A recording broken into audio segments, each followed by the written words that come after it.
Hello and welcome to Full Disclosure, a podcast project conceived entirely to let me spend more time than I'd ever get on the radio with interesting people. This week's guest, the playwright and television writer James Graham, has actually been on the radio show, but not for an hour.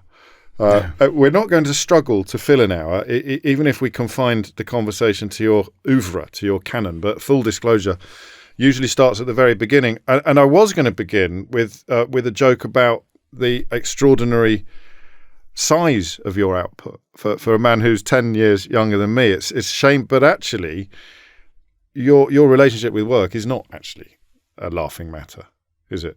No, it hasn't been. I mean, it's, over the years, I find, it's... Because if I'd listed, just to explain that question, if I'd listed all the things you'd done and then mentioned that you're 42. Just turned 42, people would reel from that. But it is an area into which I wouldn't want to step lightheartedly. Sure, and I appreciate that. And I find it. I mean, I'm really happy for people to step into it because actually, I find talking about it makes it more normal. Because there is I understand this kind of a strange skepticism about what we would define as workaholism, because people think you're just humble bragging and going, "Oh, it must be so hard to be so successful." No, poor you, all this writing. It's not that. It is literally how any normal person in the world balances the things that they want to do or feel like they need to do to impress people, to validate themselves, with what they should be doing, which is finding happiness in the pursuit of things that have nothing to do with what other people think about you. So I find that line very hard to tread because I love being a playwright and a screenwriter. It really gives me such joy and value, but I'm very aware also that it probably fills a hole in my life that should be filled by other things. So I just have to always keep an eye on it, that I'm doing it for the right reasons. And of course, the curse of workaholism is that the more you work, the more you exclude the possibilities of doing the things that would feed the other parts of your soul. Yeah, without a doubt. And the workaholic part of my brain also goes, as a writer, you need life experiences. You need heartbreak and love and experience. Otherwise, what the hell are you going to write about? So I justify having life experiences because it helps with my work.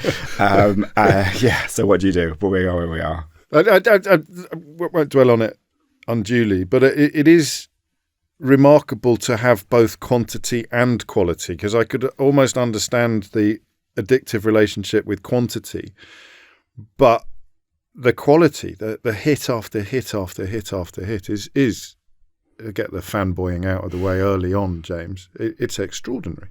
Thank you.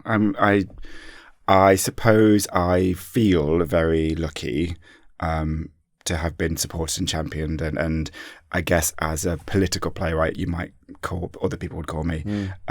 You would have witnessed we've been living through quite a moment in our good for business, bad for the soul, bad for the soul of the nation, but really good for artists who believe that drama, television drama, film, stage plays aren't just there as confection and distraction. They actually are a vital instrument in us understanding the chaos and making sense of it. So I have been kept busy over the past decade, for sure. And for people who don't know, you were also responsible for that beautiful montage just before the game that shall not be named. We can name it. Gareth Southgate would name it. We don't avoid tragedy. Just before the unsuccessful Euros final, when people were completely smitten on the BBC by the montage that they'd put together, in which you had scripted. Yeah, I felt that was a moment for me, actually, because probably like you, when you are in love with world international tournaments growing up, it's those montages when the programme starts that gets the heart beating a bit quicker.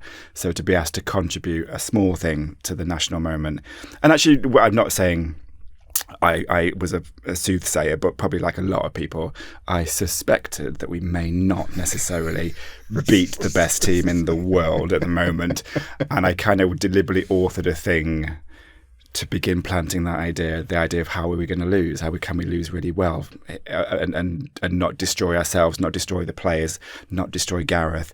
Is there a way that we might lose that might actually mean that we can win next time? And that was the idea, I think. Prescient. Does work like that? And I think this is probably a silly question, but do you hit a vein when it almost, not obviously it never writes itself, but it flowed so beautifully? Does the writing flow as beautifully in the process as it does in the conclusion? Sometimes it does, but I find that you don't know you've hit a vein until someone tells you, and I think that's just the natural imposter syndrome that we all have, especially on something like that. Like, you write something and you think, is this the really crass, tropey trailer vibes? And then when you send it off and someone tells you that moved them, you start to get more excited about it. But I always feel like you need other people to tell you that. You do. We should begin at the beginning, or at least possibly a nod forward to all of the work that you've done, because the name of the writer is not always as prominent as the title of the work. So whether we're talking about Ink, the extraordinary play about Rupert Murdoch, or Sherwood, or the Vote, the Labour of Love quiz, the Culture. What was the Brexit one called? Brexit or the Uncivil War. Brexit, the Uncivil War, which was surprisingly warm. We'll get on to all of that sure. if there's time. But we begin in 1982 in Kirkby-In-Ashfield in Nottinghamshire, in the UDM country, former mining village, real sort of hardcore mining casualty really by then. Yeah.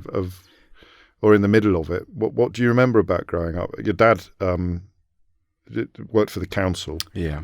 So you weren't from a mining family, but no, my stepdad's family, who I lived with growing up, his was a mining family. My mum worked in the local pubs and bars, but no, it wasn't in our home during the strike, and I don't remember the strike. I was 2 at the time. Yeah. But what I remember was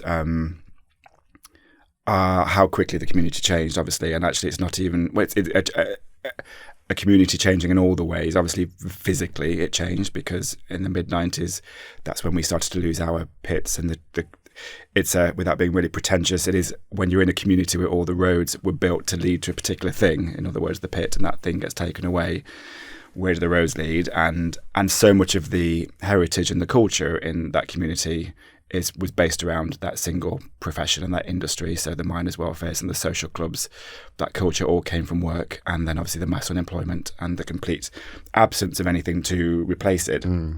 Everything we talk now about levelling up began then. I suppose ultimately the thing I remember was and these are things I tried to translate into the BBC show Sherwood, was the wounds and how long they lasted. So Nottinghamshire was difficult because of the accident of geography. It was between sort of Yorkshire and that dominant NUM strand, and majority of people staying on strike, and the Nottingham strand where most people went back to work. I should have made clear that the UDM, I think I was just throwing that in to show you how clued up I am. I was really impressed, yeah. And I hope you will be. Roy Link, of course. Oh my God, I mean, yeah. My dad wrote Roy Link's unofficial official biography, which is in the British Library, but it's not ever been published. Right, okay. but the Union of Democratic Mine Workers, the was breakaway not, union, exactly. the breakaway from Scargo's NUM. So I think just the accident of, I was in these sort of border villages. People will know them recently, Ashfield, because of our quite notorious local MP for now Reform, Lee Anderson. So the very heart of the Red Wall. It was a difficult place to grow up because we were split in these villages. It's not an over-dramatisation to say that even today in 2024, there will be people who cross the street based on seeing someone else who made a different decision in 1984. There's that side of the pub and there's that side of the pub. And those wounds are real, because a bit like the referendum that was imposed upon us decades later, this was a choice that was imposed upon a community that did not ask to be told, you either have to go that way or you have to go that way, and there was no middle ground. And the pain of that, and the impossibility, the unfairness of that choice, of powers beyond our control, and ultimately, I overanalyze that.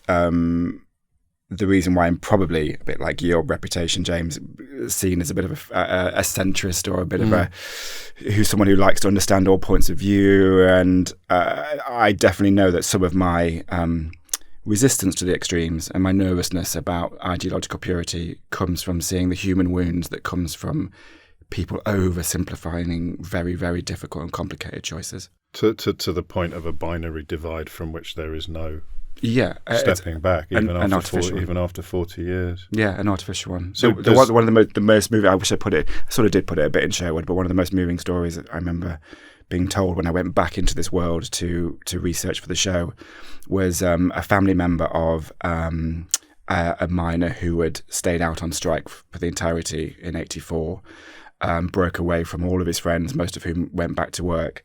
And then decades later, when his friend died, he said to the rest of his family, I just can't go to the funeral. I'm really sorry. I just can't break that principle. But then what he did do, and didn't tell anybody but until years later, he went to a space on a hill that overlooked the graveyard, the funeral, and just watched there quietly with a little whiskey. And just that image, I guess, of this man who feels these huge things, but they cannot be translated into forgiveness, empathy, reaching across the divide.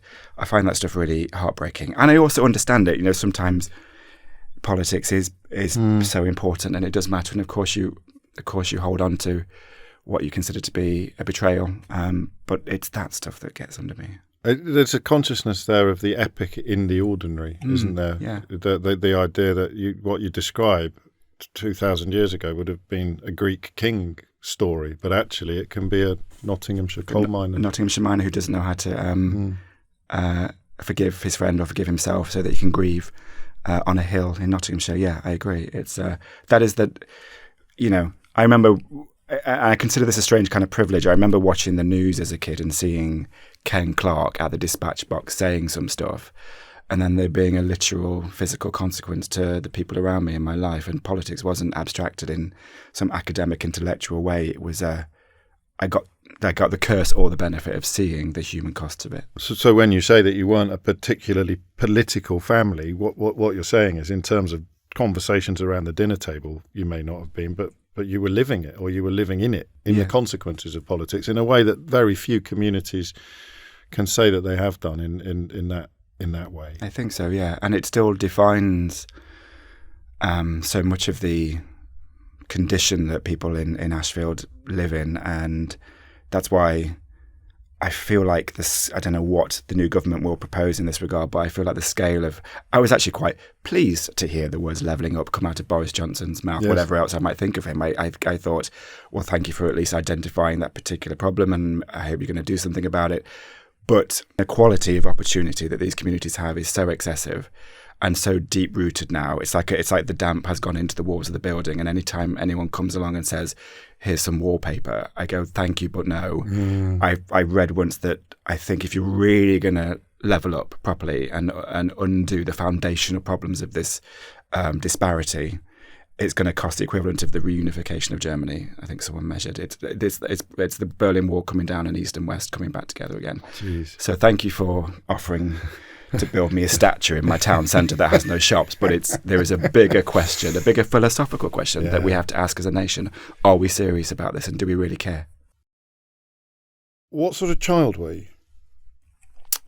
I think I was a weird mix of quite sort of campily extroverted and happy to show off in front of my family, and yet I was introverted and shy. I did really like my own company. I would lock myself in my bedroom away, and I wrote from a very early age. How early? Really early, I think like 4 or 5. What would you be writing? Comic books, but then short stories. I just was captivated by stories. Where did that come from? I don't know. When does anyone first watch a Disney film or read a famous Fry book or something, and the first time something happens and you go, or like a twist that seems to make sense to you of the world. I just loved it. One of my favourite, I'm going to paraphrase this really badly, but one of my favourite explanations of the power of a story is, I think it's Alan Bennett in The History Boys, and one of the teacher characters is talking about that moment when you read something, or it could be see something in a TV drama, where it feels like a hand is reaching through the page and taking yours and going, I know, and it's just like a really beautiful thing. So they just captivated me, and I guess also being a bit shy and introverted, the private nature of reading a story means that you can experience all these huge things, but in a safe, private way. It's not out there in the world. So you're happy. I think I was pretty happy. Contained. Yeah. And when you say you like showing off in front of your family, what would that involve? Making them laugh. Really, really keen to make them laugh. Like, I would do anything almost beyond any integrity to just get the cheapest laugh, which I still see sometimes in my work. Yeah, I really liked doing impressions and dancing around and just making, especially because this is an oversimplification, but upper working class, male family, it's quite reserved. I remember my granddad from the war generation, quiet, dignified, decent, and if ever I could get a howl out of him, I would just love it. And I could tell that he loved it as well. So it was really important. But still, like, there were moments when in that world, and I'm not blaming anyone, but I also like remember moments when I would get carried away and then get sort of shamed for it because I'd stepped out of my station and I had to be put back in my place. And I was told I was being too silly or too much, which sticks with me a bit. Yeah. The kids you were at school with, would they have recognised the boy showing off in front of his granddad? No, I don't think so, no. So there's a dichotomy there already. Yeah. Not quite two lives, but sure. But fine, the being public. Yeah. Were you good at school? I presume you performed well academically. Yeah, I was. I really enjoyed it. I didn't enjoy the breaks and dinner, but I enjoyed being in a class. Why not? Because you were lonely, or? Found some of those social situations quite stressful, even with people I liked, friends. But certainly, it was a big comprehensive school in an area that was quite. I loved it. I still love it, but it was quite tough. And there were fights, there were bullies, and I just wasn't completely comfortable in my skin. But the academic work and the learning stuff, I got really excited by. And I mean, I don't want to do lazy sort of dot to dot, but would you be, like you said at the very outset, about needing life experiences to be a better writer, or at least to have things to write about? Do you think there was already a relationship between knowledge and stories? The more you knew, the more you could write, the better stories you could tell. Definitely. And particularly things like history, just discovering a world of human experiences, of which I know because I wasn't an academic family, so there weren't like books in the house necessarily. We were encouraged to read, but the world of the French Revolution or of William Pitt the Younger, like all that stuff. I don't know why, but that really, really captivated me. So I've got a really odd image here of a boy growing up almost gobsmacked by the scale of opportunity in front of him in terms of understanding and learning and things that have happened, and yet coming from a background where opportunity was actually, in a real sense, almost non-existent. Yeah, I didn't know if it would ever be translated into an experience that would be bigger than, say, my parents. But it didn't need to be. It didn't need to be. I just enjoyed it. Yes. I didn't question it. I just thought, and I probably in those exercises in school when you're being asked what do you want to do when you grow up, I think I would say sometimes a teacher or maybe a journalist for the local paper or stuff. I knew I wanted it to be rich in knowledge and intellectual satisfaction, but I wouldn't have. I wasn't Billy Elliot. I wasn't in conflict or dialogue with my socioeconomic condition. I thought I would live and die in Ashford like most people do. But that's probably why you were able, because it's not an obvious beginning for the most successful playwright of his generation to have come from a house with no books and to be in a sort of world where there's no obvious role models or no obvious inspirations to follow. What did mum and dad? They'd split up when you were quite young, but. I think quite not unique for the era, but still quite rare to have done a form of co-parenting. They bought houses on the same street, so you didn't lose either parent when they. No, and I don't know what it was about. I think my mum's sisters. She came from a big family of sisters and one brother, about 6 of them, I think, and they grew up in a local train station. Her granddad was the station master, and even in the 60s, they were all the sisters were sharing like one bed and stuff. But for some reason, my mum had a mindset that was really ambitious for her kids, and whatever that meant. And I think her sisters called her the posh one, just because she I don't even know how that would, because she had. Again, probably aspirations above her station or something, and it was all jovial and jokey, but. They would encourage us to have hobbies and stuff, and I had some very strange hobbies actually. But go on, like figure skating in a mining town, that kind of stuff. Even though I just said I wasn't Billy Elliot, I was. Oh my God, I am. I wish. And that kind of thing. So I think just that stuff, like why can't you just be happy doing the normal stuff, was something that my mum actually weirdly embraced. So I don't have any of that. Hollywood story about I had to fight my parents. But you do have that tension between those moments that still resonate with you when you felt embarrassed by the reaction to your exuberance. Yeah.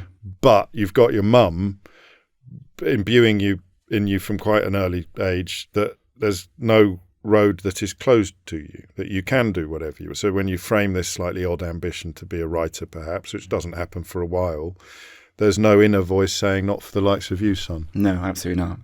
No. Okay. Then I'm very, very, very grateful for that. And even to this day, it gives me such delight that my mum just loves coming to London. I was going to say, it was such delight that it worked. Just worked. From your mum's point of view, it absolutely, worked. yeah. And she would never take any credit for it, but I know that she should, as should my dad. But she loves announcing to the local shop that she's going down to that London at the weekend to see her son's West End play, and she has no problem with people with showing off. Oh, how glorious!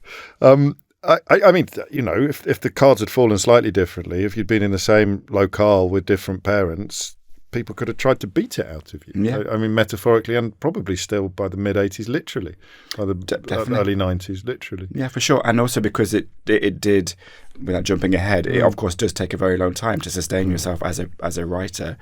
You're lucky if in the first decade even you feel like you're not wasting your time or being silly. Because also fundamentally, I still have it a bit. I still have that childhood, not shame, but acceptance that locking yourself away and making stuff up, is that a real job? And I think when you are, in the early days, when you are really poor because of it and you're doing any job that you can to sustain it, but nothing is materially seeming to go your way, I think if you were trying to be a footballer or something like that, it would be one thing, but because no one sees any evidence except that you keep printing stuff out and sending things off, I still feel like most people give that up because it feels fundamentally quite silly. Yeah. Well, I suppose there can be what you get out of it as a writer, but you write to be read. Some writers don't write to be read, but certainly if you're a playwright, you're writing to be seen. You're writing to hear your words spoken by the characters you've created. Before, and you might need to remind me, but the next question after this one will be about when you first allowed or felt that ambition crystallising. But before that, I just want to hear the Oliver Twist story. My trauma. This is just extraordinary. This is like something out of a Hollywood film. It is. Well, not for me. I think for this other kid, bless him, who I knew I wanted to be in plays, and we did Christmas shows at primary school. One year it was Oliver, and my headmaster really wanted to cast me as Oliver because I was quite weak and small. I looked urchin-like, not because I was dirty or unkept. And so they just said, just come into an audition and sing a song. And I did. And I was terrible because I cannot sing. But my headmaster was so determined I was going to play Oliver that he got this other kid to sing for me. So it's brutal. It's really hard. So every time a song came up, I would stop talking, walk to the side of the stage and sit on it. And this other boy would come on and sing for me. And then he'd be told to leave and I would carry on the scene. So even though that was embarrassing for me, if that kid is listening out there, I think his name was Stephen, I am sorry, and I hope you're okay. But already you're defying the norms of traditional drama. Exactly. I was quite sort of avant-garde. Yeah, it was.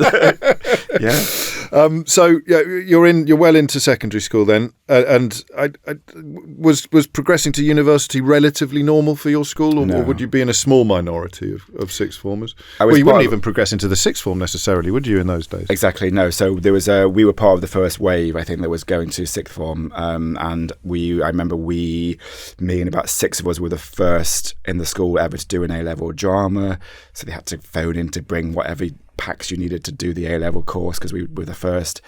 And we were the first people in our community to go to the Edinburgh Festival, encouraged by our drama teachers, which was great. So we took a show up there and acted in that, which was brilliant. You build your own set, you do your own flyers.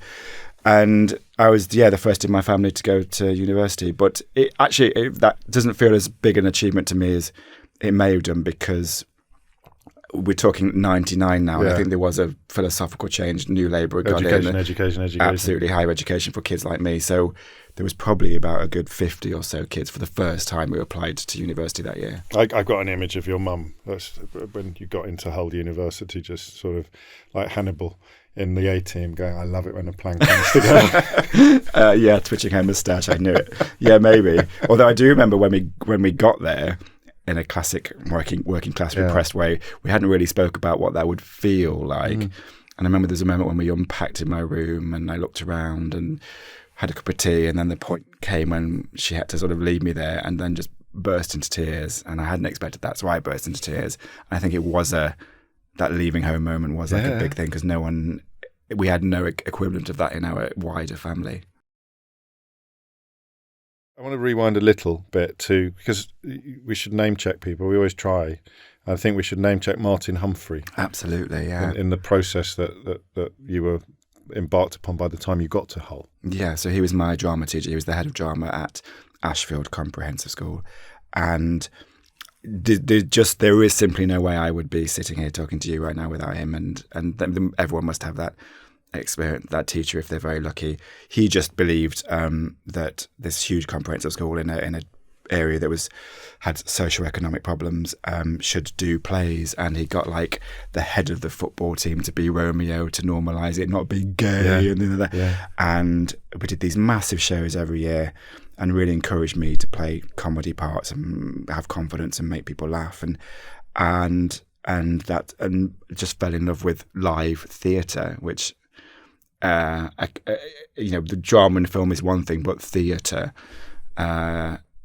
I just couldn't believe the feeling of electricity that happens when an audience meets story in a live space, which is a different quality to a cinema or a TV drama. The community collective aspect of that was extraordinary to me. I think sometimes when I sit here, James, and I've done a lot of these interviews, and I've done quite a lot very recently, and I'm trying to think who you're reminding me of when you say something like that. And it quite oddly, it was Joe Pasquale talking about the difference between a live audience and the difference between doing even a recording for television with a live audience. Just that magical, the way the room ripples and the way the room responds and almost leans, sometimes physically. I remember watching a Mamet play when I started physically responding to something that was happening on stage, and it is unique. There is, and you're getting this thanks to Martin Humphrey. Yes, 100%. That idea of, especially I suppose, in a community where when you're doing a school that's quite Nottingham school is you're seeing everybody from your community arrive, and you're going to go for 2 hours. We're going to tell you a story, and they laugh together and they cry together. They lean forward, like you say, and I remember actually recently there was a study. I think it was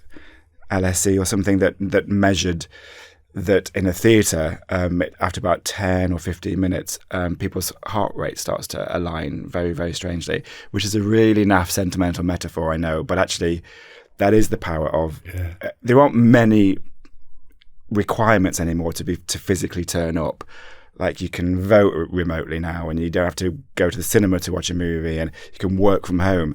But basically, I think it's only really your driving test and theatre that you have to leave your house to do with your body for it to work. And I that sense of community, I think, is what its superpower and why it's existed for 2,000 years, and why I'm not worried about Netflix killing it, because you align with your audience, and it's really, really beautiful. And you're in the audience, but you're part of the moment or part of the process, the experience. You are. You're an active member. You're laughing, and the actors can hear you laugh, and you're laughing in particular, and you know that it's going to be a bit different every night because it's live, and so you're getting your own version of this story, and you get to chat in the interval, and And were you showing your stuff, your writing, to anyone? No, not at that point. So he had no idea that you wanted to be a playwright. He just gave you the love of and the understanding of theatre. Absolutely, yeah. In your own head, were you dreaming of being a writer, or were you dreaming of being a performer? Maybe an actor, yeah, or director, or something. But theatre.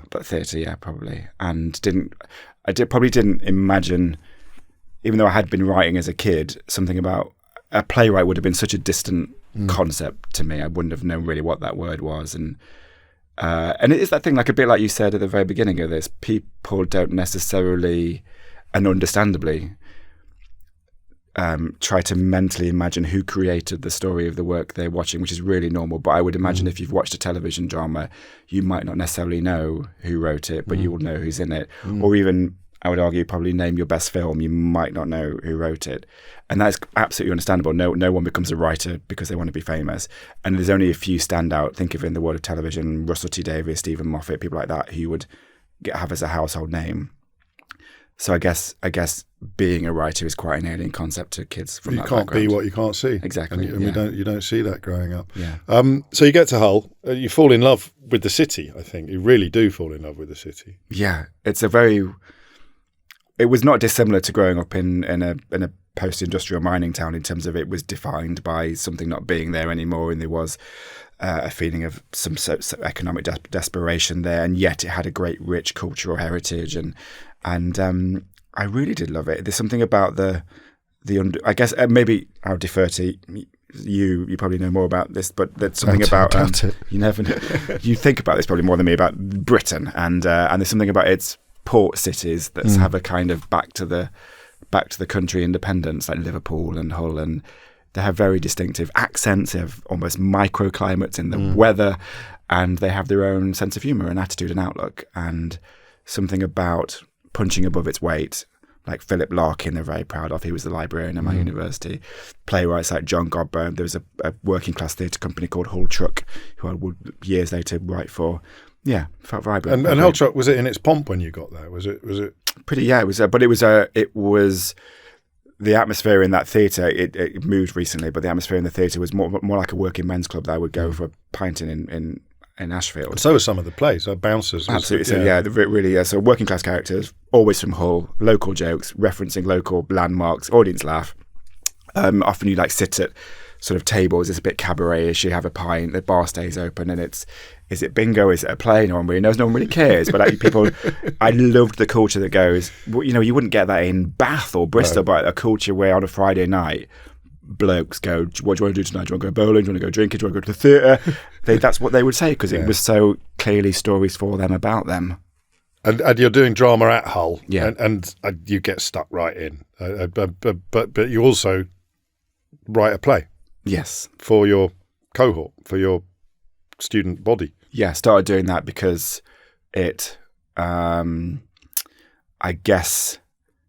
the course was one thing, but at that time they were encouraging us to use the theatre that was built there 60 years ago and make work. And I can't remember the moment I decided I was going to write something, but I guess the 4-year-old memory of making up stories came back in, and I just stayed in my room one night when everyone else was at the student union and started writing some stuff, and enjoyed the feeling of making mistakes in private, I guess, and being bad in private. Whereas if you're the first time you act, you have to make your mistakes in front of people, or direct. And you were still conscious of that a little bit. I wasn't. There's an echo there of the shame as a child. Yeah, slight lack of confidence, or slight lack of who am I to even imagine that I can occupy an audience's time with my own great thoughts. And, yeah. So you just start tentatively, and I think about a couple of weeks later, I started to share it with other people. Who did you show it to first? Can you remember? A bunch of close friends who are still actually my friends, like 5 or 6 people who we read it out loud, and they got What was that like? Actually, it was great. It was actually it was good because they went, "Oh, this is really good." I went, "Oh, that feels good." So went from there, from small little sketches, eventually to a full-length play. In my second year, Coal Not Dull, which the echo of that people will remember was the slogan from the miners' strike. And that was a play I wrote based on my experiences of growing up in the village. And you took it to Edinburgh? Yeah. And we ran there for 2 weeks, and we sold out, I think. And it was the first time it's not just your mates watching a play. People have paid, turned up, have expectations. So it's not necessarily an easy ride. You are aware when things don't necessarily work. You are always aware when briefly you lose an audience, they leave, and then they come back, put something in that you just feel the oxygen go out of the room, and you have to work out why is that, what is that. And you're doing that. You're sitting in the back of the auditorium, analysing, thinking, yeah. feeling, processing, yeah, tweaking, yeah, all of those things. Definitely. And that's the joy of live theatre. You don't get that obviously with TV. You don't know what's landing and what's not. You really, if you're honest with yourself, you do know in a theatre. And you get reviews. It's the first time you see your name in a paper. I remember it was 2 a.m, and some people came into our digs screaming, holding the Scotsman, and it was 3 stars, and they were going, "Are you okay?" And I'm like, "Yeah, it's 3 stars. That's not 2 stars.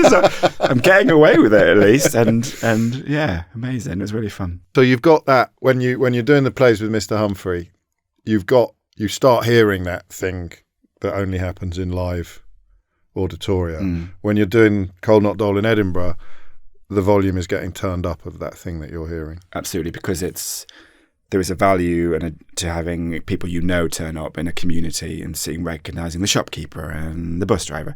I think when it's strangers from across the country arriving, you feel that you feel the power to bring strangers together around a story and make them feel things. And given the subject matter being both so personal and so political, which becomes a bit of a motif in your career. In some ways it does. Yeah. But is there already a bit of evangelising here? Do you want people to understand what it was like to be part of a community where brother could turn on brother? Are you? I actually don't think I probably did. No, I think I just do write now. What you know, but I think write what you know. Exactly. Voices I thought I could capture because I grown up with them. I wouldn't have been thinking what I think now, which is the power of drama to bring When did that attention. kick in? When did that kick in? It was probably, if we're allowed to jump ahead, a couple of plays down the line when I moved to London and began, I think in the shadow of the Iraq War, which was just kicking off at the time, I started again using historical plays. I wrote a play about Einstein, which, 20 years before Christopher Nolan even thought about this, a play about his guilt over the atomic bomb and the Manhattan Project, because at the time, everyone was talking about weapons of mass destruction and where are they? So I went, well, let's go back to the origins of that. Okay. And I remember writing a play about the Suez Canal crisis and Britain's loss of confidence for a misguided foreign policy. And that's not rocket science. It is. Well, the first bit is. Very good. The idea of what Shakespeare did, I'm not comparing myself, but how do we make sense of the present moment? We pick a recent equivalent and use that as a metaphor. But I was surprised at how much attention that stuff got, both from audiences, but from like press and stuff. But just by doing that, way more than possibly if I was writing a relationship drama set in a flat with some young 20-somethings. There was just if you think of a production as I do of like a vial where you pour lots of different things in and there is a reaction, something about that last ingredient of this happened or this is real or it illuminates and a particular political or social anxiety at the moment adds a bit of combustibility to the makeup.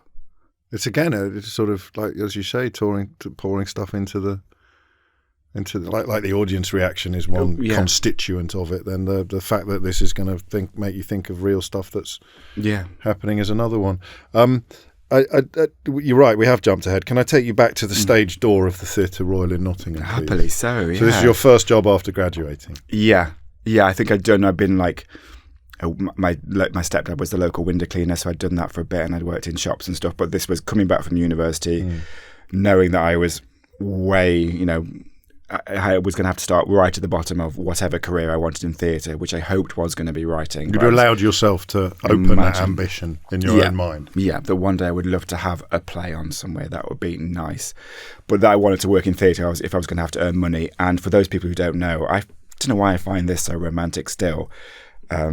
The stage doorkeeper is almost the opposite of the receptionist. It's the person at the very back of the theatre whose job it is to man the door basically for the artists and the visiting companies. And the theatre in Nottingham, it was the Concert Hall and Theatre Royal. So on one side you have a Victorian theatre that receives touring like West End shows. They come for like a week, like a musical. And then in the Concert Hall you have one night gigs, and it was people like Status Quo and Blondie and I loved it because like 1 minute you're showing to the dressing room like the panto dames to go and get their wigs on, and then literally I remember there were times when Will Young would turn up or like Pink Floyd, and you go, "Hi Pink Floyd, you're in dressing room number 3. Let me know if there's any problems." And it was thrilling. It was thrilling. But what I loved the most was the feeling of being amongst the backstage crew when they're getting a set in and getting out, and the privileged access to just being behind the scenes. I absolutely loved it. I just love the smell. I love being on the door till like 9 o'clock at night, listening to the show coming off the relay as you sit there. I don't know, just loved it. But you somehow found the time to write as well at this point. So those down moments once the show was up and everyone was on stage, I would just be at my desk and I would start to try to complete some grown-up scripts. And this is the bit you described earlier as the potentially very dispiriting bit where you're sending things off, hoping. I don't know why I always think of Adrian Mole. He wasn't that far away from where you were. Really, was it? Just down the road in Leicester. Ashby, is it down the road in Leicester? Sending stuff off, hoping that someone will reply and say, yes, we would like to put this play on. Yeah, and at that point, there is no... Even though I did a degree, and I'm really glad I did, because that gave me some confidence and introduced me to some theories and some work I probably wouldn't have had if I'd have stayed at home. Ultimately, there is no qualification you can get that can give you no apprenticeship, really. No, there's no training, there's no apprenticeship, there's no certificate someone can give you to go, okay, now you're all entitled to have a play on. You are as likely at that point as anyone in the world to write a play that someone wants to do. And I started doing it really wrong, actually. I would write really, really quickly, get to the end of or basically a first draft, type the words, the end, and go, I'll just send that off. Oh, really? And hope to, I guess maybe a bit, not arrogantly, but I guess because of my age or because of the things I wanted to write about, that maybe someone would be inspired by it, but they just weren't good enough. And I had to just eventually give my head a bit of a wobble and go, okay, just calm down. Do one really, really good play and maybe polish, maybe it's 6 to 8 months, and calm down, and then really isolate and focus who you're going to send it to and why it's them, why it has to be them. And that was the first play I had. That was Albus Boy at the Fimbra Theatre in Fulham. Yeah, it's a tiny theatre above a pub in Earls Court, London. But it obviously landed well because they invited you to become the writer in residence. Yeah, which I stayed for like 5-6 years. So so the very first time that you wrote a play properly, it launched you. It did. Yeah, which is nice, isn't it? Yeah. and this is, you've touched on some of the themes that you explored over that period. What were you? I mean, did it feel like your dreams were coming true at this point? Did it live up to your expectations? Yeah, I didn't have any expectations really of what it would feel to be a playwright in London. I didn't know what a rehearsal room would feel like with professional actors, or what a press night opening would be like. So it did. I was really excited, and like living on a blow-up bed in a friend's spare room and not being able to afford to go out. But I didn't. None of that stuff really bothered me. I couldn't believe that I got a show on that professional actors, not just my mates, professional actors, were going to read, and that people were taking seriously. And it did feel like an exciting start to something. And there's 3 plays over the next 3 years. I think 5 plays over 5 years. Over 5, I did one every year, yeah. Because by 2008, you're doing Tory Boys at Soho Theatre. Yeah. So is this the period in which that you've kind of explained this a bit already? This is the period in which you find your groove. Yeah, and it's quite attritional. Yes. Well, it was for me. Like some people, and I'm glad this wasn't me, and I don't say that immodestly, like some people do burst onto the scene in a big theatre, and it's a great debut. What's the second album going to be? I came in quite quietly at the back of the room, doing these small plays in small venues and learning, like I really learned. But you start to feel like a pathway. You get an agent, which I got after my second play, and they introduce you then to TV companies, and you start to get to pitch to them. You start to get your plays published. People start to come to your plays and say, do you want to maybe consider a commission for this slightly bigger theatre, which was the Soho? And then you go from a 550-seater to a 200-seater to a 500-seater. At least that was my path. I think that's actually changed today. But you liked this. You weren't impatient. No. You weren't thinking, why haven't I got the National Theatre on the phone yet? You enjoyed that trajectory. Yeah, because I needed that. I knew I needed that time because I was learning. I wasn't. I was happy with what I was writing, but only in the way that I could try to think what the sport equivalent would be. But when you're not yet at the peak of any of your powers. So there's a confidence in your talent, but an awareness of its immaturity. Yeah, you can learn to write. I really think that everyone needs. It doesn't mean you're going to write something amazing, but there are principles and techniques and precedences that you can learn. And I needed time to learn that. It's craft plus art, isn't it? Yeah. Really. And the art you've got covered in a way, because that's about the spark. But the craft it has to be learned. It's not innate. Without, and I've always enjoyed pretentiously that playwright is WRIGHT, like yes. It is a like it is a trade, like a wheelwright, and I love that. And then inevitably, they're obviously not inevitably, but now there's a very natural sense of progression to the play that you write for the Soho Theatre, which is where modern politics is very much to the fore. And it is about a conservative researcher trying to reconcile his sexuality with his political ambition. So it's about internal conflict, and it's about the relationship between party politics and the body politic. It's about a lot of the things that have come to define. I can't really talk about defining James Graham's work because it's so diverse, but the things that seem to animate you most are beginning to coalesce in this play. Yeah, that was the story where I knew some young conservative researchers through, I think, some friends I'd studied with. And even though they may not be my politics, I was fascinated by the fact that particularly the young gay conservatives, I was like, well, those three things at the time didn't overlap in a Venn diagram, and I was really curious about particularly how sexuality and politics might inform each other, which I'm not saying I got particularly. You didn't solve the riddle.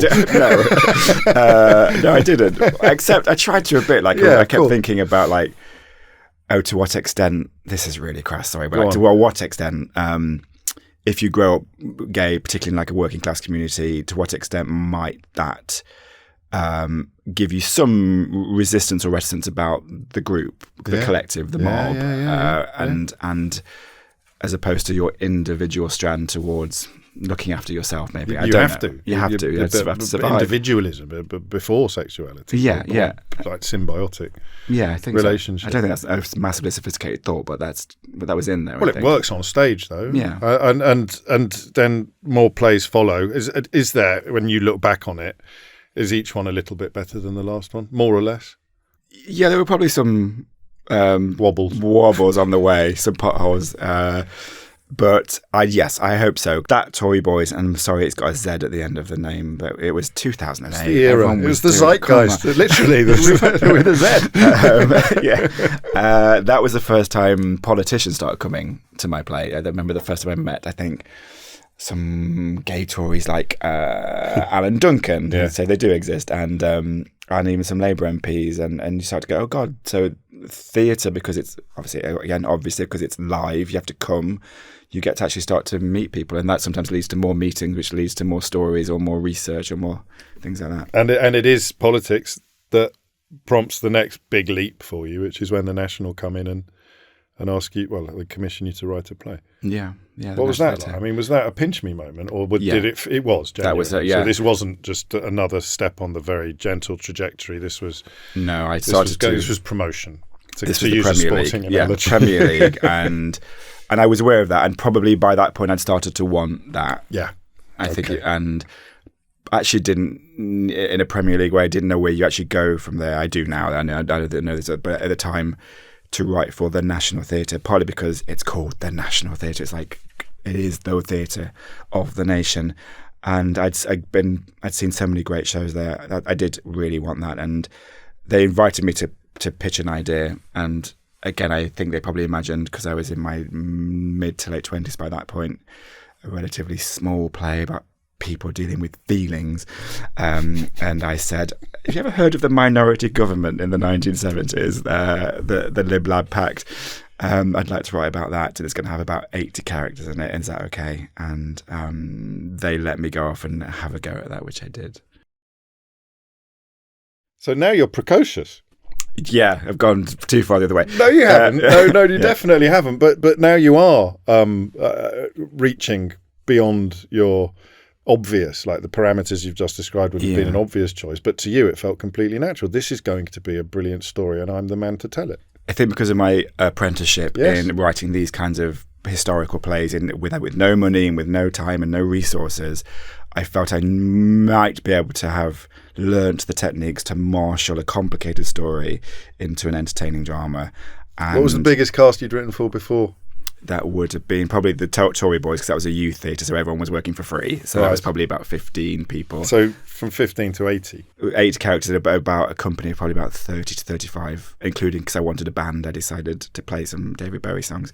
Got the phrase, I don't know why I've got the words very bold bouncing around in my head. It was, I was really confident of not of my necessary abilities to do it, but of the idea that I think had a principle had arrived in my head over 10 years of work prior to that point of the power of taking really unlikely premises. Yeah. The Whip's office in a hung parliament in the 70s. And surrounding it with a kind of aesthetic and entertainment and that can make it really fun, really moving, and really actually illuminating, hopefully, about the current political situation that you're in. And at the time, obviously, this would have been, I pitched it in, I think, 2011. So we had just in this country, for those who remember, a million years ago, had our first ever peacetime coalition for a long time. And same technique. I was very aware that that's not normal in our system. Our system doesn't really allow for cooperation in a European style. So instead of trying to write the Clegg Cameron drama, shall I go back to the 70s and try and make sense of it from then? And I'd come across that story through different other parts of my research in different plays. I kept hearing about this most dramatic parliament of all time when ambulances turned up in New Palace Yard to nod MPs through, and MPs died, and votes were being won or lost by one, and there were fights in the chamber with Heseltine swinging a mace around and people getting arrested. And I thought, there's got to be a story there. And it's also the chaos from which Thatcher ultimately emerged. Absolutely, yeah. And then immediately say the word Thatcher, you think miners' strike, or you think. Yes, miners. So it's all like these jigsaw pieces. Now that we're putting them together, it's not a very difficult jigsaw to assemble. No, you are starting to sort of fill in all the gaps of a post-war story that somehow informs all of my anxieties or my outlook of the world. But I enjoyed that very much. I didn't think of it quite like this, because I'm not suggesting that Margaret Thatcher is Darth Vader, but the Star Wars prequels I enjoyed rather than, the Death Star is coming. Yes. But rather than focusing on the Death Star, you do the bit that leads up to that. And I find that origin story stuff in theatre, especially when you're dealing with our British history, our island story, I find that really satisfying. And it went bonkers. It was a huge relief, but I knew something was happening. For non-theatre people, it's hard to convey something as simple as transferring to the Olivier from the Cottesloe, when really that would have been the end of the run ordinarily, and yet you move from the smaller of the national theatres into the Laurence Olivier, the auditorium that's named after possibly the only actor that some people could have named when you were born. It's the Olivier Theatre. So you are cooking. It felt great. So for people who don't know, I guess that's kind of the Wembley of British theatre, and it's a cup final time, and you don't know how you've got there, but you have. And also, not that this stuff matters, but exactly as you just described, James, there's something about a theatre is actually literally you're walking on the same wooden floor that Hopkins, Olivier, Judi Dench, that these people have walked on, and you are presumptuously going, for the next 3 months, this will be my play and my story. When people look back in 100 years and go, I wonder what was on in 2012, they'll see your name and your title. And I think you have to respect that and understand the weight of that. But you're now on a completely different planet as a playwright. But after the success of that play, you're now kind of, the next play you do will be of a similar scale. It did mean that, for a number of reasons, proving, I think, a proof of concept that what on paper may sound like a niche bit of political geekery can actually be commercial, which actually sounds cynical, but it was really important to me to prove to the people who invest in plays, the theatre owners, that they are not going to lose money if they do something that has this political significance. This can't be underestimated, can it? This is your guiding light in a way. This is theatre as a force for good. Yeah, I'm realistic about its limitations, simply about the amount of people who can ever see a play, unlike a television drama. Course. But it is a magnet for it is still, for whatever reason, can be a magnet for national attention. You can do a play about an issue that really gets you excited. Things that came after this house included the Edward Snowden leaks or Rupert Murdoch, and for whatever reason, national attention. You end up on podcasts with you, or you end up on Radio 4 talking about the themes of it, and you can just contribute a bit to some national awareness about things that you find really interesting through a play. And another echo of someone has been sitting in that chair relatively recently when Julie Hesmanhouch was here talking about her sort of activist theatre as with tiny audiences compared to what you'd be getting or indeed what you got for Punch, which you've done together in Nottingham. Yeah, they're two sides of the same coin. I think the idea that she's trying to change the minds of people watching or inform people watching when she was a young, idealistic young actress working in Manchester, and you're talking about the same thing, but you have perhaps uniquely married it to enormous commercial success. I think because I don't know, I love Julian. I'd love to talk about the play we did, Punch in Nottingham, which was probably about as campaigny as I normally get, because actually I do. It's about restorative justice, yes, and the criminal justice reform. Yeah, it is really hard. Actually, that was a joke in the play. Characters couldn't say it. But I generally think I tend to avoid declaring myself too overtly what I think about a particular subject matter in the play, because I genuinely do want Labour voters and Conservative voters and Lib Dem voters and Green voters to come and see my play, and it be a shared space of different ideas. And I know everybody, it's a cliche, but it's vaguely true that often, particularly theatre in London, might often invite or be seen to be the preserve of a certain section of society, a liberal progressive society, and I don't want to preach to converted. I want everyone to come into that space and have a dialogue with the subject. Which probably brings us to the play that made you a household name in my household, at least, which is Ink. And that's newsworthy today as well. Oh my gosh, Muriel Mackay, it's incredible. Yeah, I actually haven't seen where they're at with that. I don't know, but they're digging for the body of the woman that was mistaken for Rupert Murdoch's wife and kidnapped and murdered, and the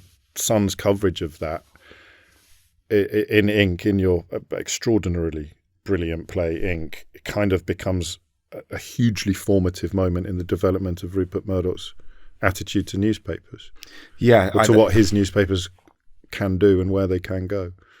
Yeah, so that was a story about, again, imagining a long distant time when Rupert Murdoch was not a well-known force on Fleet Street. A young, late 30s-ish person he had one newspaper, the News of the World, which is a Sunday, and he was trying to get his way into the club and was feeling very resentful about it, and managed to buy the Sun newspaper, which, if you can believe at the time, was a very hoity-toity, posh broadsheet. Yeah. And finds a new team to turn it into what would eventually become his model for populist, sensationalist news.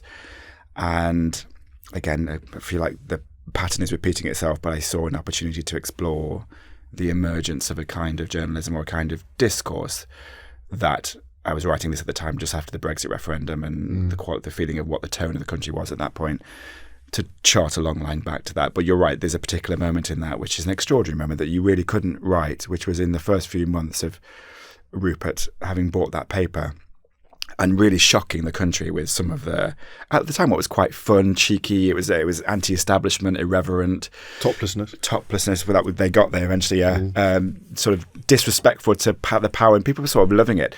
And then this extraordinary thing happened, like you say, there was two brothers decided they were going to kidnap Rupert Murdoch's wife.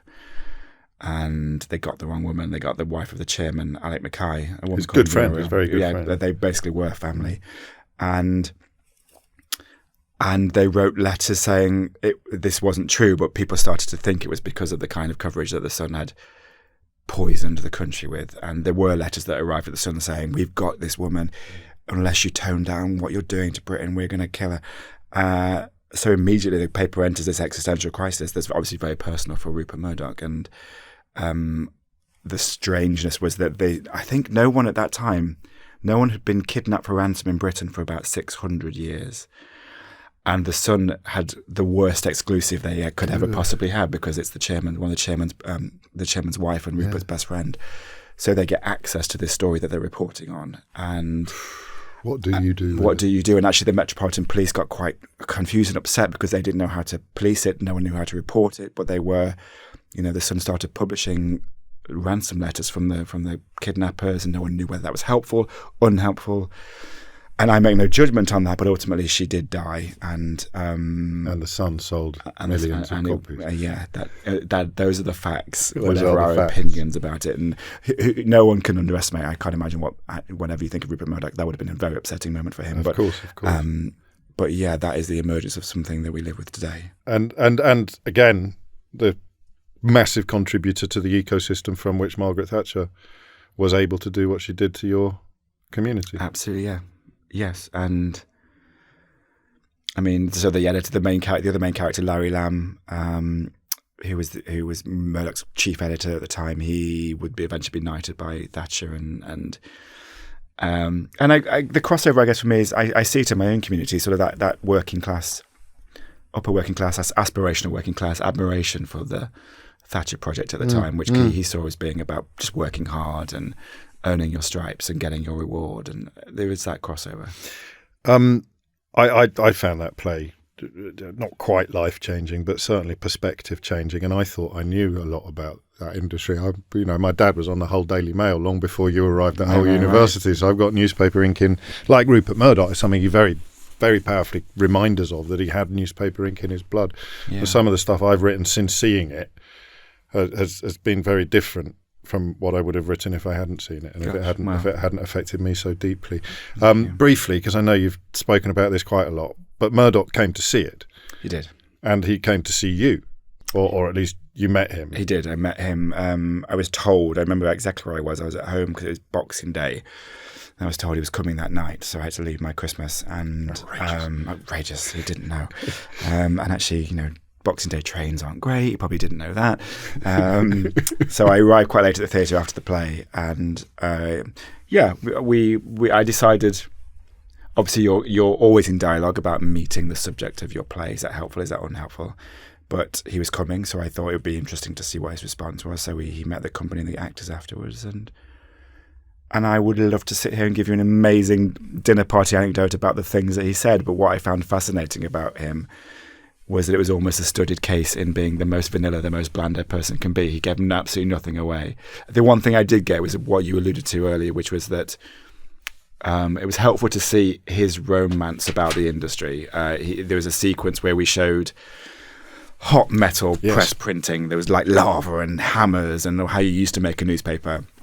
And he spoke a lot about that. And I was curious about that because that is the world that he destroyed when he built Wapping and computers and took it away from the unions of Fleet Street. But he found that really compelling. It's the contradiction at the heart of him almost, absolutely, isn't it? The passion for the medium. The romance for making the role he's played in destroying it all. Yeah, the thing that he loves, but yeah. I mean, the obvious next line of inquiry, which will be close to our final one, is the difference between... I could be the 100th person to ask you when what it feels like when you feel a seed sprout, where you have a rough idea of, or you begin to know what the next thing you're going to write is. So I'll ask that first. What does it feel like? Well, what is it? Do you know? I mean, you do know. You just know. Yeah, you do know, because sometimes you think you know. Yeah. And it's not quite emerging, and you think, oh, come on, you just know this isn't going to be, it's not going to activate for some reason. I think when something arrives at you and you know, and I knew that was the case with Ink. And I knew that was... With Privacy as well. Privacy, and I knew that was the case with, say, the Punch play you referenced. When that was very different. That was a story about two parents who lose their son and the person who killed him. It wasn't Westminster or police, but it instantly got under my skin, and I saw in it something that I hoped would be impactful when you pour all those bits into the vial. Labour of Love picked up Best Comedy Play, not long after Ink. So you kind of got a bit of a Midas touch. Well, that's jinxed it. And it is sustaining. Why? You did the film X+Y, in which you gave your old teacher a little nod. That was a thing of beauty. The screen stuff, because given all the stuff that you've said about the theatre, I can see how. I want a kinder word than ambition would whisper in your ear, you've got to do films as well, you've got to do TV as well. But given all the stuff that you've said about theatre, there could have been another voice whispering in your ear saying, no, you don't. Yeah, definitely. But I think the same, even though the experience of watching a play will always beat watching a TV drama, I think doing a television drama about something prescient in the world does contain the same power that a play about the world has, because so when I did, so you do something like Quiz, which was a play about the Coffin Major scandal, which on paper is possibly not the most urgent, vital story in the world. It's unlikely you'd have got that commissioned if it was your. Well, I suppose you got this house commissioned, didn't you? But if you were, if you pitched it straight, exactly, yeah. from a zero background, exactly, yes. People go, there's nothing in that. The guy who maybe or maybe did not cough on a game show, but I guess at the time I was really. Trump had just arrived and we were talking about truth and post-truth and alternative facts. So doing a show about a game show which actually has a right answer and a wrong answer, and into the heart of it you have this curiosity. I found that really compelling, and it was just a very enjoyable thing to do. But on television, it got like 10 million people eventually watched it, and you are aware at that point that you're just translating the same ethos that you have in the theatre, but to reach. I don't know, I just think that I just really, really, really want people to watch dramas and not be on their phones or not watch small YouTube or TikTok clips all the time. I want people to watch stories because I know their value, and I'm really, really happy to sometimes talk myself out to tens of millions of viewers. Is that how you see it? To just reach more people. Just go, so you can't, the sacrifice you make is you can't sit in the back of the room gauging reaction or stand next to someone at a urinal.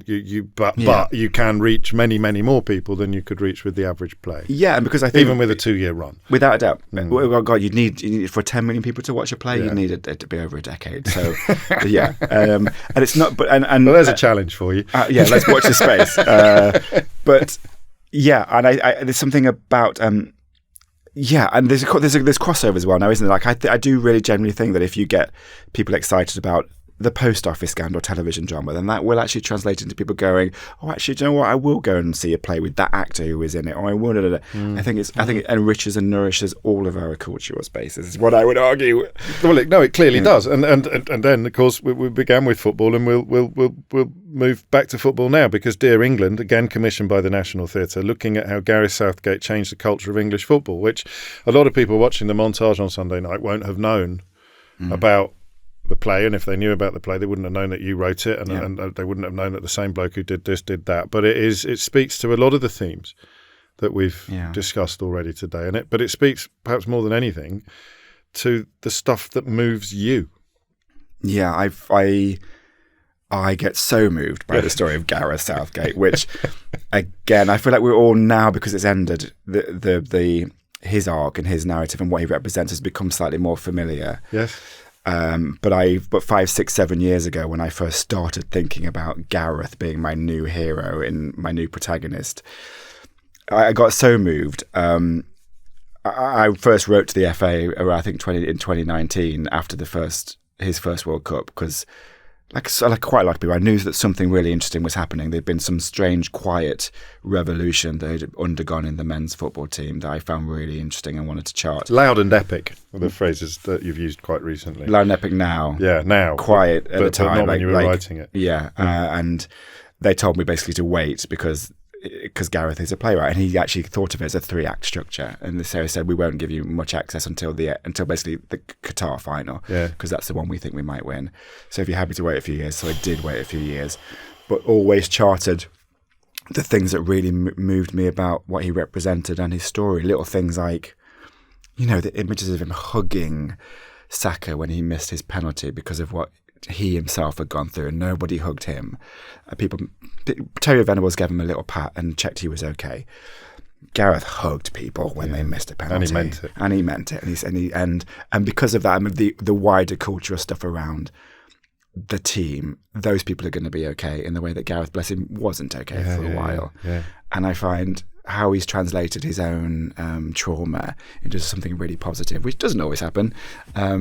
It is beautiful, and what he's done for the feeling of the game, I think, is extraordinary. Back to the Greeks, aren't we? And yet he's a more obvious heroic figure than a former miner on a hillside in Nottinghamshire watching his old mate's funeral who he hasn't spoken to for 40 years. Yeah, because his position is epic. Yes. It's basically the Prime Minister, the Archbishop of Canterbury, and the manager of the England football team, who are responsible for our happiness and our eternal soul. And I think he did it so extraordinarily. And so to do a play about that, and And I was really nervous about that one. Like putting football on stage could have been an absolute disaster. But another smash hit. That was nice. Yeah. That was nice. Yeah. And actually, more importantly, what meant the world to me, and it's probably apparent by the endeavour, was getting people into a theatre who wouldn't normally come and see a play. Which you certainly did. And we got sort of, I think, it's hard to measure, but tens of thousands of people who'd never seen a play before came to see that. Which is for you, that's almost the biggest.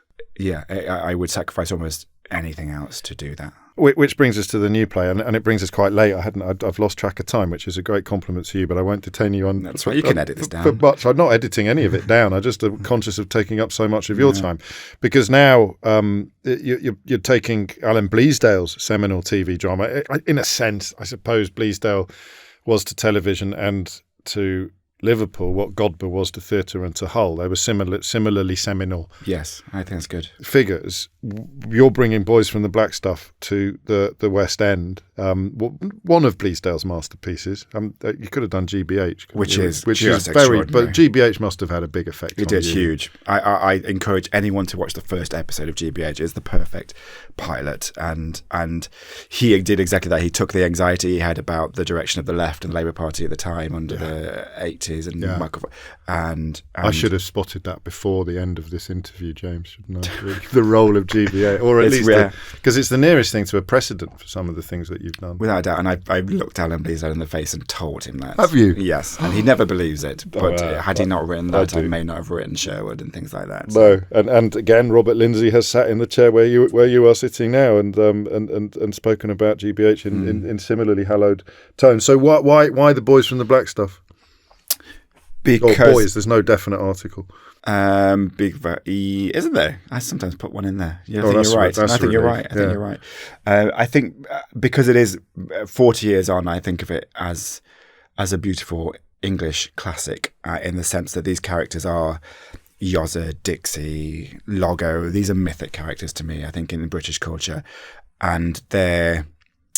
I think Alan Bleasdale is basically the Scouse Arthur Miller. Like if we are putting on Death of a Salesman, then we should be putting on Boys from the Black Stuff because the condition that these working class men find themselves in an experiment that was imposed upon them in Liverpool in the 80s of managed decline, and what that does to the pride and the dignity of people, I think is epic and painful, and yet weirdly, obviously, blackly comic, and all the things that Alan Bleasdale does.